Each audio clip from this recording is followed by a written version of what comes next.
Good morning. Good morning. Good afternoon. Is it almost afternoon? It's good. Still good morning. Does it matter to you? I hope not. Because it's hard for me to stay on track sometimes. Because my mind's going a mile a minute. This is Jim the Keys Bartender coming to you from the Florida Keys. A cool Florida Keys right now. I don't mean cool like Fonzie cool. I mean a nice dry air, cool temperatures around 72 right now, maybe 70. It's beautiful. And, it may suck a little if you want to be in the water and get in the water and come out of the water. It's kind of, I guess, chilly with the wind blowing on you, or breeze. But it is gorgeous for me. It's just, it must be I'm getting up there in age, which one of the pleasures in life is now being able to turn off the AC. And it's not about, I got a new AC unit. It doesn't burn up a lot of electricity down here. My electric bill's not, on the hottest months, it's usually not over 120. Tops. It's usually under 100. But such a pleasure to be able to turn off the AC and open up the windows, let the fresh air in. Even with my kind of crazy allergies I get. I've had those bad allergies since I'm going to blame it on my smoking. I just had a nice long conversation with my father, and I like to talk to him. I'm James P. Horan III. He's junior, but since my grandfather passed away, 50 years ago, more than 50 years ago, he's senior, but I'm still the third. I didn't move up to junior. Yeah, you think that. He's actually junior. I'm the third, but he gets senior. And people say they're expecting to hear a junior in between, but no, I'm still the third. Well, I was talking to my dad, and my dad lives up in Dover, Delaware. It's a little cooler up there. I guess it's in the 40s. And he told me, we have a nice conversation. We talk about things. A lot of qualities I share with him. We're both very talkative. I hope I'm as positive as my father is. And I got a lot of my feelings, outlook on life from my father. He's never said anything nasty about groups of people other than stupid people. But they run the gambit of all different colors and backgrounds and things like that. He has a problem with stupid people sometimes, but he doesn't have a problem with specific groups of people. And we had a nice long conversation. My sister was up visiting him last week. He has a lung condition that keeps him from moving around as much as he'd like to. But there's a casino next to his house. My dad likes gambling. He's a moderate gambler. I've never been a moderate about anything in my life. Not about drinking, not about smoking, not about women. I've never been moderate. And now I'm more moderate. I think age kind of slowed me down. But my dad is a moderate and well-disciplined gambler. And he ends up going, and if he loses, he can lose it. He spends the amount of money he can lose. And he just goes, maybe he'll budget $200 when he goes in casino. And he was with my sister and my brother-in-law at the casino near his house. And he got down to his limit, and he's ready to walk away. And he had two more hands to play, and he turned out walking away with like a couple $100 more. He won almost $500 on that hand. And that's the way my dad did things. He always he'd tell me these things. And I had a couple days like that where I won. One of them I don't remember. All I know is that I didn't have any withdrawals from my bank account, and I had $400 extra in my pocket after a casino night. And I don't know how that happened. But I had a lovely conversation with my dad, and it just reminded me how much I care about him. I love my dad. And I talked to my dad about recently, yesterday. I was having a great day yesterday. And I actually ran into the supermarket with someone. I was with my daughter. We go to the local supermarket. And there was a woman who's in involved with the community. She's on the school board, and I ran into her, and she goes, "Hey, how you doing, Jim?" And I said, "Oh, pretty good." And I was saying, "How have you been?" And I said, "Great. We've been doing great." And she just took a step back, and I go, "Well," I said, "Well, I understand a lot of people haven't been doing great, but I've been doing great. This 2021 and 2020." Even with the illness I had, which resolved well, what was it? Was it at the end? I think it was right at the end of the year when I had the operation. So it resolved 2020 resolved the operation, and 2021 has been great so far. So I had to be honest with him. I didn't realize most people had that, but I really have to be cognizant when I'm talking to people. I realize this. You've heard me talk about people I worry about. Even though I haven't been directly affected, I realize people have been directly affected by the pandemic and the economic repercussions to it. And the physical repercussions and loss of loved ones and things like that. But I haven't had that. But I can still acknowledge that other people have been at risk and have been hurt and are still suffering. But the direct question I had was, "How are you doing?" And that's how I answered it. Well, I got a nice email from a listener, Sean from Knoxville. And this listener, Sean, told me that he started listening when he came down with COVID in January. And he became a listener of the show. And he sent how much he enjoyed the show and all this stuff, and how he was hoping to come down to the Keys, and end up he's going to Myrtle Beach with his family. And he told me that he got the shot. After he got the shot, he was down for 3 days. He listens to some more episodes of the shows, and he listens to the shows when he's doing his walks. Well, I appreciate that.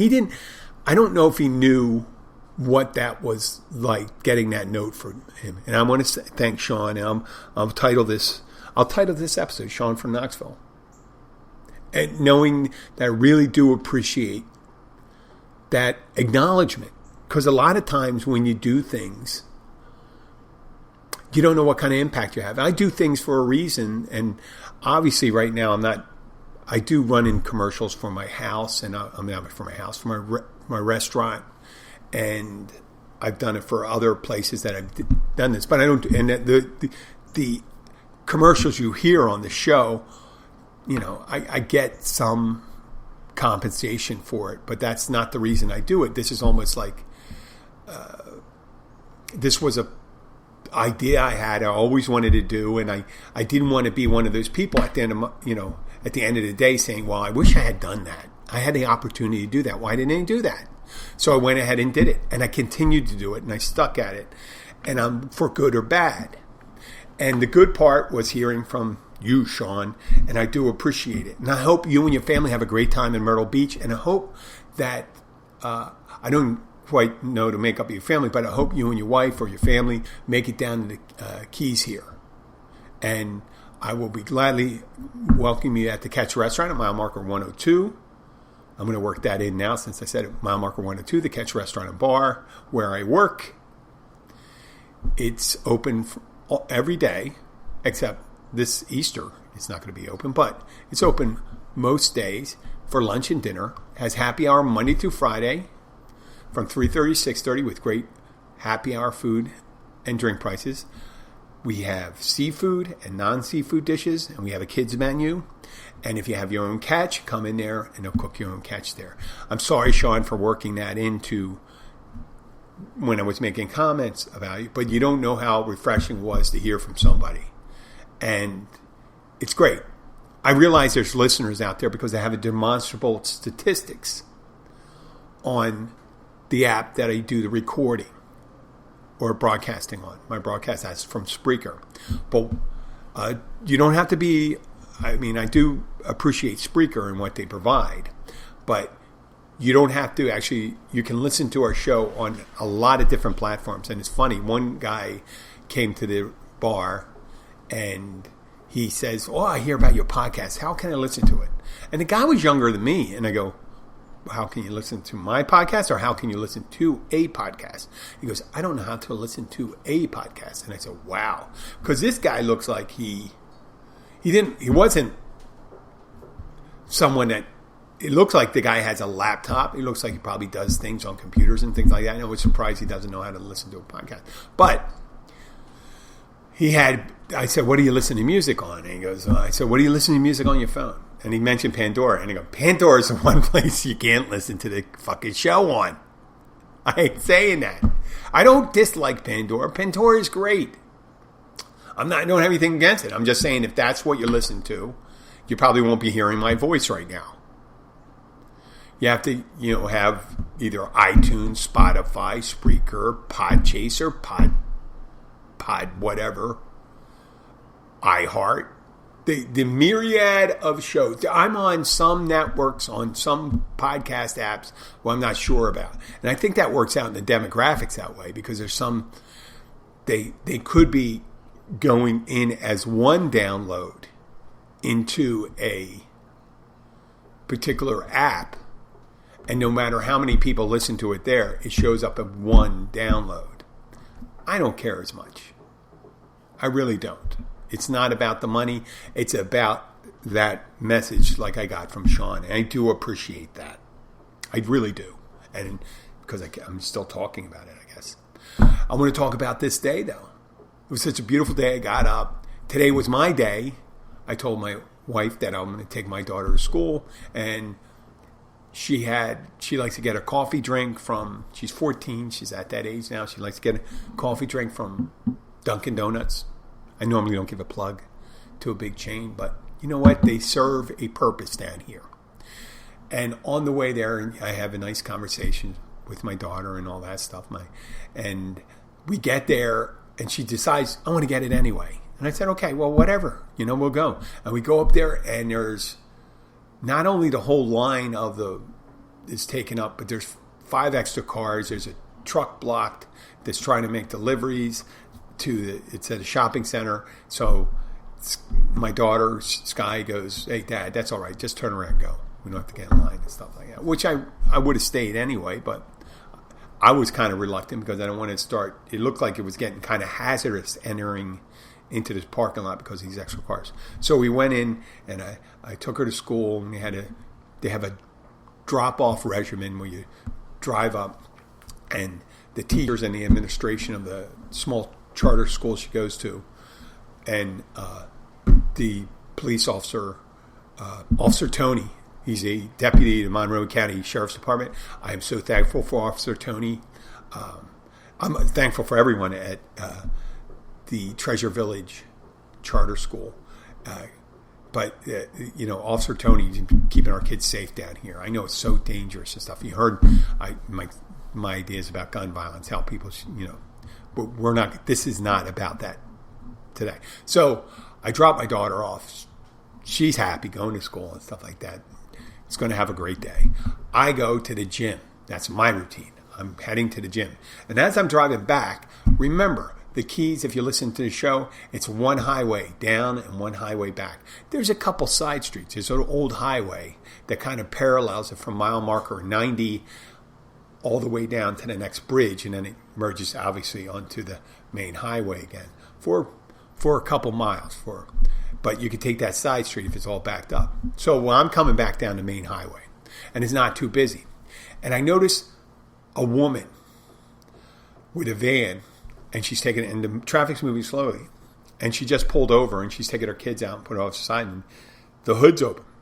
And I'm ready to pull over, because I don't want to do that thing where I think about things over too much. But then when I'm ready to pull over, I'm thinking, what the hell am I going to do?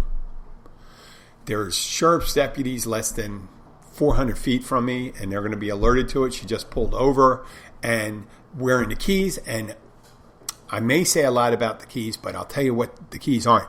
The keys are not bereft of people that are helpful. There's a lot of helpful people down here, and they do. And I didn't want to be the person pulling over, looking in the hood, and having someone thinking, well, this guy probably knows what he's doing because he pulled over. And if I pulled over and looked under the hood, I wouldn't have known what to do, because if the car stopped while it was in motion, there's some problem that I don't know how to fix. Now, if it was a flat tire, yes. So I decided in a couple seconds, I'm thinking, I didn't feel guilty at all. I did not feel guilty at all, because I thought in my head, this is how I justified it. If I pulled over, someone would say, well, this guy must know what he's doing. Why would he pull over if he didn't know what he was doing? Because I could probably just picked up the woman or kids and drove them wherever they were going. But they weren't going to have a problem with that, because there was going to be someone behind there to do it, probably someone that could fix it. Now I'm thinking about it.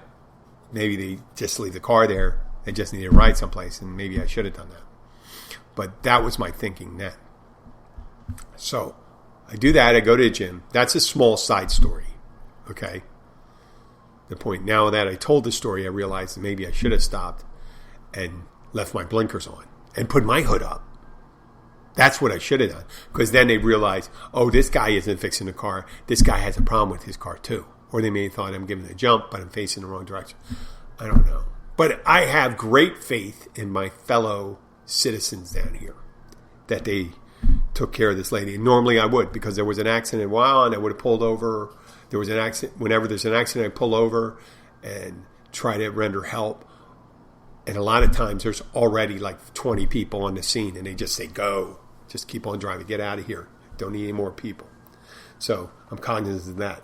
So as I go to the gym, I have a great workout, do my thing, my routine there. It's weight training day, because, I got to take care of this body, this old, aging body, that it is so hard. I swear to God, if I worked like this out when I was in my 20s, I would look like, well, my body would look like Dolph Lundgren.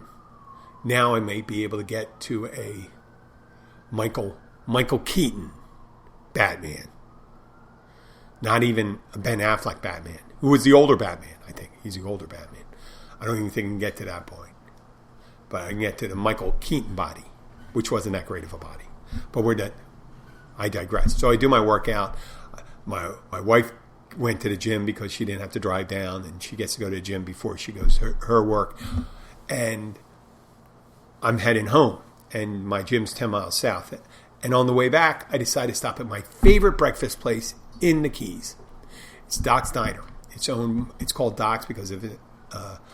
He's an optometrist. He has a little shop there next door, but he's a Chicago transplant. Doc and his wife Mary and their children Gina and Krista. Gina runs the restaurant now, and Doc's Diner is my favorite place for not only breakfast but lunch. And it's just diner food. It's great food, and it's quick. Matter of fact, I sat down, and I end up most of the time to get my food within 5-6 minutes. Faster than you get at McDonald's nowadays. You hear me? Faster than you get. How you got to put your order in and sit down, and they got to give you a number, right? So I go there. I go see Gina. There's Patty, the waitstaff, Patty, Vicky, Anna, and Melissa. And they're packed in there. I start talking to Gina, and we're talking about the traffic down here. And when I say traffic, I'm talking about the business traffic. And that's all they really care about there. Matter of fact, the more traffic there is, cars, that usually means you have great business traffic. And we have that. And they ask how I'm doing, and I realized, I go, well, listen, if you can't make money down in the Keys, you're not interested in making money. And Gina agreed with me.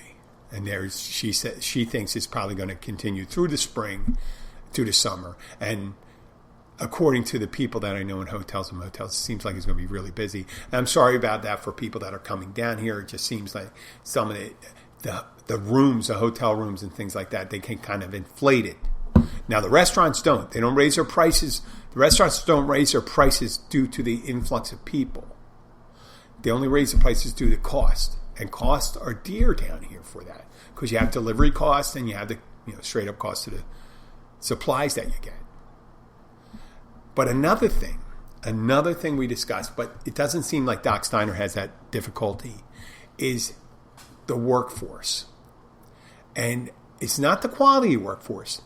It's the staffing pool, meaning it's very shallow. There's not a lot of extra people down here. We said this before. There is a bus system. It's the Miami-Dade Monroe bus, and it connects the Keys to the mainland.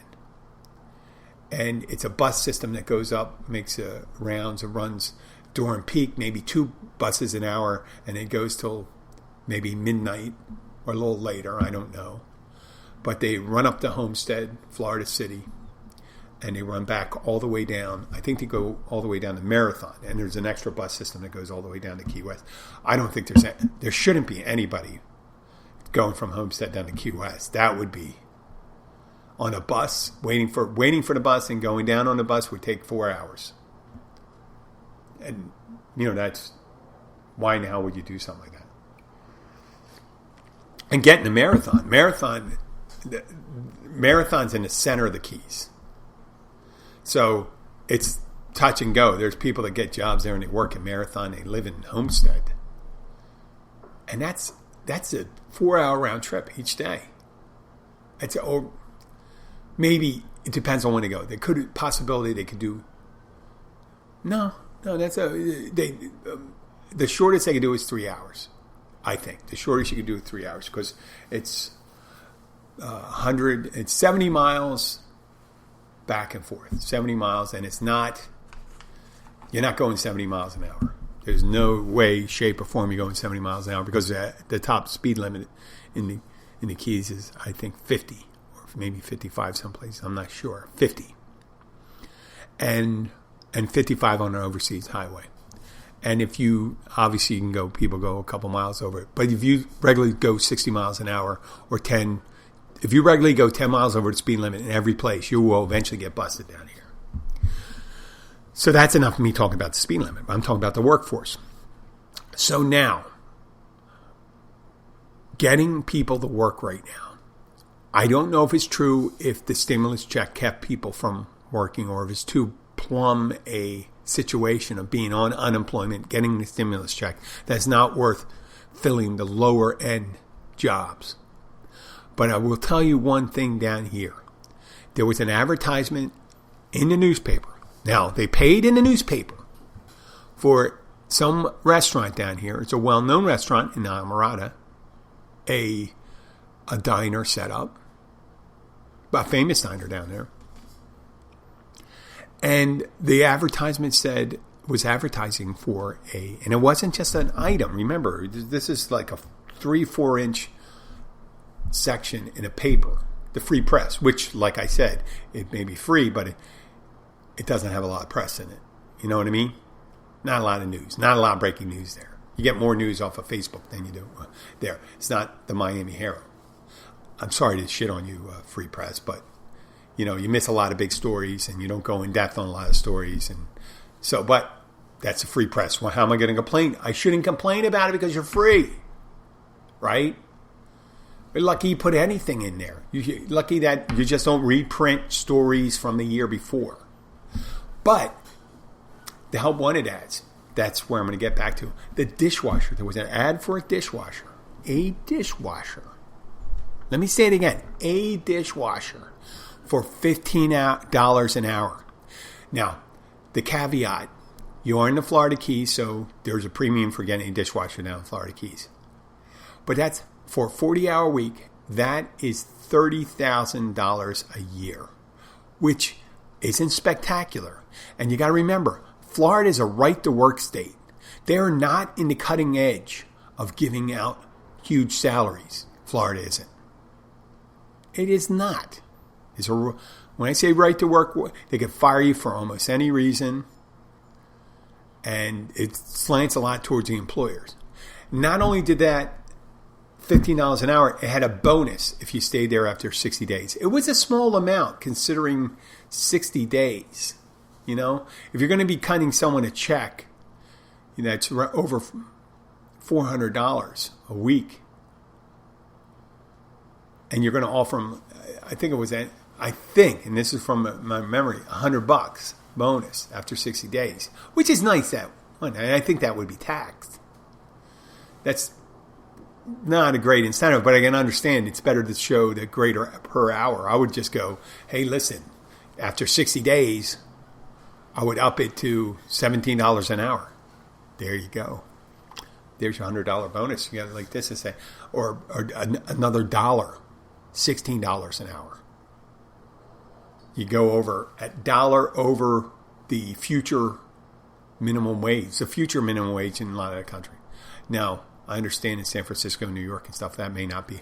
But you got to remember, Florida, that is a premium wage down here. And that means they're having a hard time finding a dishwasher. So, whenever you see inflated housing, inflated wages, that means there's a dearth. When I say dearth, there's not an excess in the labor pool right now. And there could be other reasons why they had to offer that. But housing down here, if you go down to Key West and things like that, and it's not news to Key West, to get a studio down there, a regular studio, it's $2,000 a month. It's almost like Manhattan prices in Key West. And people say you got to work so many jobs. Well, regular jobs, if you get a good bartending job, you should be able to afford that. That should be this time of year, and this time that should be about 8 shifts. I'm just going to pull that off. Eight shifts. You should be walking out there this time of year with approximately $250 in your pocket if you're bartending down there.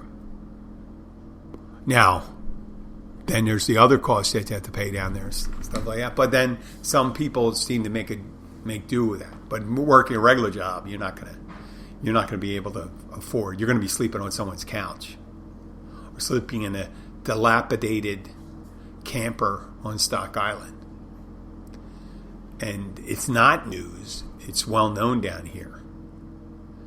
And with the real estate, I told you I got involved in this notary signing stuff. The real estate is going like crazy. They're selling every piece of land they have up here. And every house. They're tearing down old houses, putting up new houses, getting whatever. There's a permit restriction coming in. And that's just something we have to deal with here. I'm not bitching about it. Just the way it is. Okay, to wrap up the show. I don't understand how we still have the depth of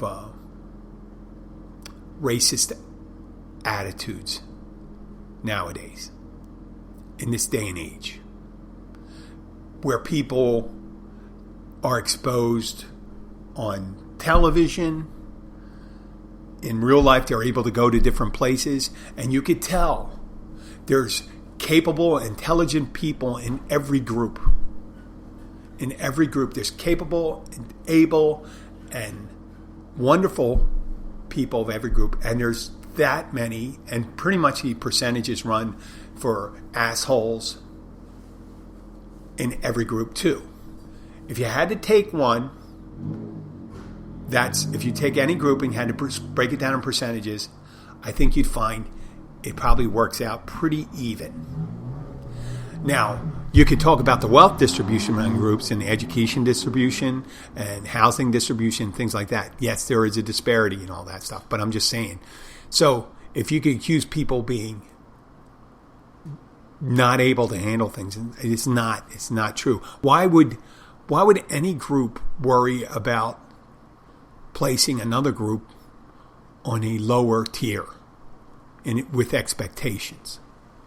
And why would you try to make it more difficult for them to vote?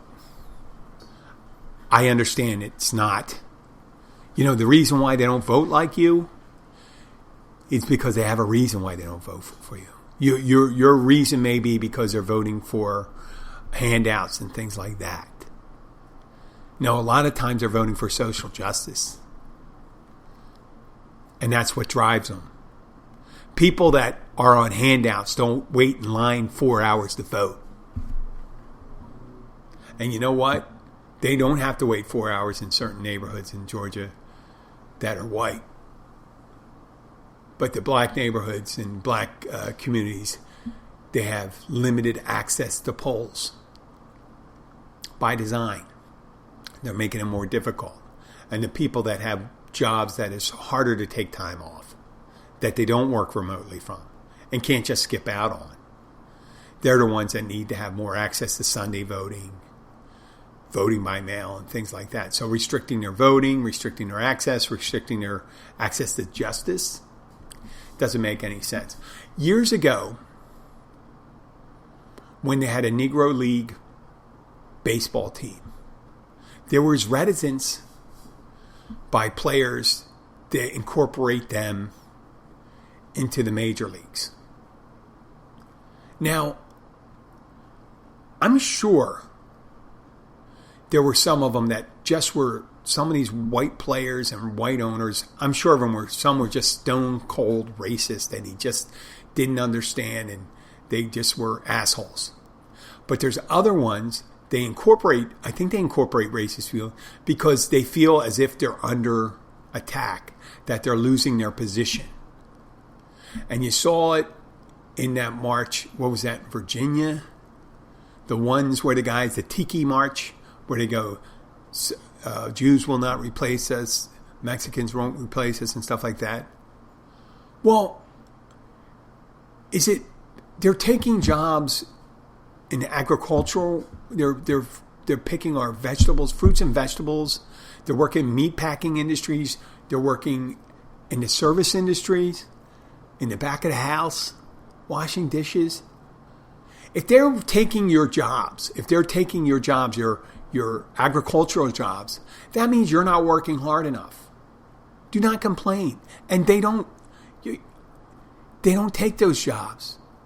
White people don't take those jobs. They don't. They think they're too good for them.